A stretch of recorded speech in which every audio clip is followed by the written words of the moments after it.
from the States, where we bring you reports on key developments across Nigeria's 36 states. I am Adibanke Odunuyi, and we begin with Borno State, where for years Monguno local council of the state bore the scars of insurgency. Today, those scars are gradually giving way to signs of recovery as Governor Babagana Zulum intensifies efforts to rebuild communities and restore hope across northern Borno. Senior reporter Jesse Tafida reports. In Monguno, the sound of construction has become the soundtrack of recovery. Where destruction once cast a dark shadow, new structures now rise as symbols of resilience and renewal. Governor Babagana Zulum is here on an inspection tour, determined to ensure that projects designed to transform lives are delivered on schedule. His first stop is the College of Nursing Sciences, Monguno. Inside the classrooms, future healthcare professionals are being trained to serve communities recovering from years of conflict. The governor sits with the institution's management to review progress made so far and discuss government plans to strengthen teaching, learning, and academic development. Next is the ongoing expansion of the General Hospital, Monguno. Here, workers are busy at various sections of the project, racing to meet deadlines. Governor Zulum commends the contractor for the quality of work and assures that funds will be released promptly to guarantee completion. The inspection train then moves to the Federal Polytechnic, Monguno. Construction of staff quarters and animal farm is steadily progressing. The governor's vision extends beyond education and healthcare. At the heart of Monguno, a massive shopping complex is rising from the ground, offering fresh hope for economic revival, job creation, and new opportunities for residents rebuilding their lives after years of displacement. Yes, I'm satisfied with the level of work that is ongoing in this town, especially here.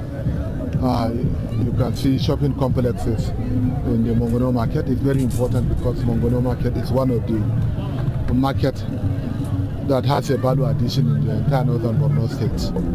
In addition to this, we have seen the Federal Polytechnic in Monguno.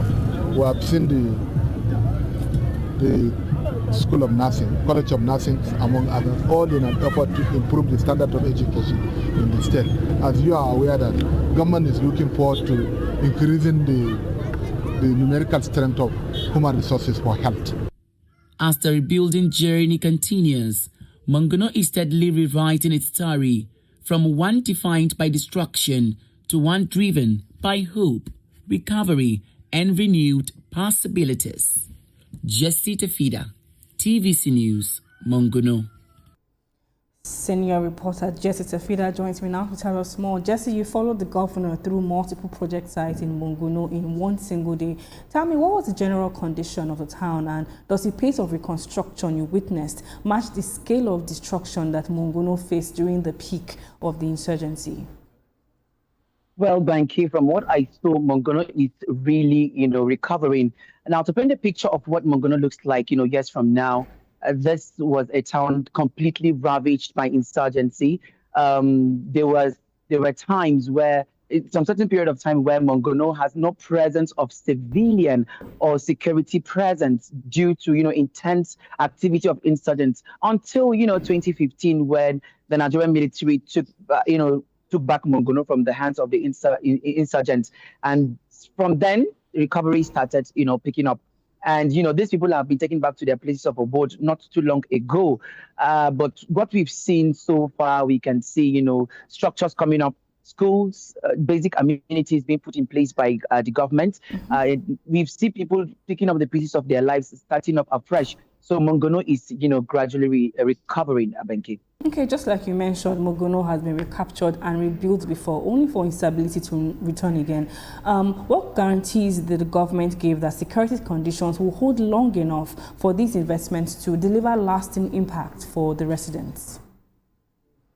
Well, there are security operations ongoing. The Theater Command Operation Hard in K are continuing their operations, against insurgents. And for a long time, Monguno is standing tall. There are no issues of attacks by insurgents. There are military bases there. And then when we say Operation Hard Inca, we mean not only the Nigerian military, but all other security agencies are also there. We have the Nigerian police is there, the DSS are there, Nigerian Security and Civil Defense Corps, the Vigilante, the civilian JTF are all there, continuing their operations against insurgents. And for a long time, just as I've said, for years, Monguno has been standing, and that is why the government is, putting back things in place with, the return of security in place. And security operatives have assured that they will continue this operations to ensure that there is lasting peace in Monguno and people continue to pick up the pieces of their lives. Okay, that sounds very secured. But beyond the construction sites and the official statements, what do the ordinary people of Monguno tell you about what their lives actually are like today and what they need the most?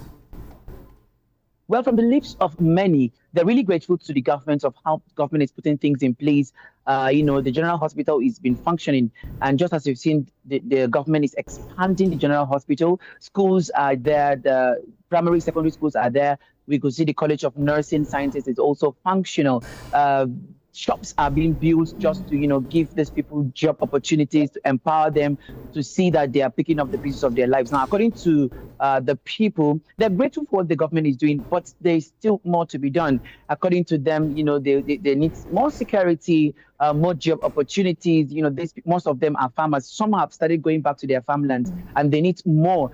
Then the governor has also promised to, give out farming inputs for the residents so that their farming activities can take up without any issue. And also, some of them are farmers, and the government are